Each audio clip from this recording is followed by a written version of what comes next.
ભરૂચના ઝઘડા તાલુકાના વણાકપુર ગામે મધરાતે એક દુઃખદ ઘટના બની. કાચા મકાનની માટીની દિવાલ અચાનક ધરાશાયી થતા દિવાલ નજીક ઊંઘતા ભાઈ બહેન માટી નીચે દટાઈ ગયા હતા. બંનેને ઈજાઓ પહોંચતા સારવાર માટે સિવિલ હોસ્પિટલ ખસેડવામાં આવ્યા. ભરૂચના ઝઘડા તાલુકાના વણાકપુર ગામના રહેવાસી રમેશ વસાવા તેમના પરિવાર સાથે રાત્રે પોતાના કાચા મકાનમાં સૂતા હતા. આ દરમિયાન રાત્રે અંદાજે 3 વાગ્યાના અરસામાં મકાનની માટીની દિવાલ અચાનક ધરાશાયી થતા દિવાલ પાસે ઊંઘતા ભાઈ બહેન તેના નીચે દટાઈ ગયા. ઘટનાની જાણ થતાં રમેશભાઈ અને તેમની પત્નીએ બૂમાબૂમ કરી અવાજ સાંભળી આસપાસના લોકો તાત્કાલિક દોડી આવ્યા અને બચાવ કામગીરી હાથ ધરી.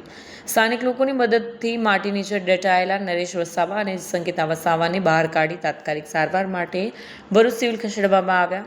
ઘટનામાં નરેશ વસાવાના પગમાં થાપાના ભાગે ફ્રેક્ચર થયું છે, જ્યારે સંગીતા વસાવાને પણ ઈજા પહોંચી છે. હાલ બંને ભાઈ બહેનની ભરૂચ સિવિલ હોસ્પિટલમાં સારવાર ચાલી રહી છે. આ ઘટનાએ સમગ્ર વણાકપુર ગામમાં ચિંતા અને દુઃખનો માહોલ સર્જ્યો છે. વિડીયો જર્નાલિસ્ટ વિરેન્દ્ર પાટીલ સાથે સત્યા ટીવી ન્યૂઝ ભરૂચ.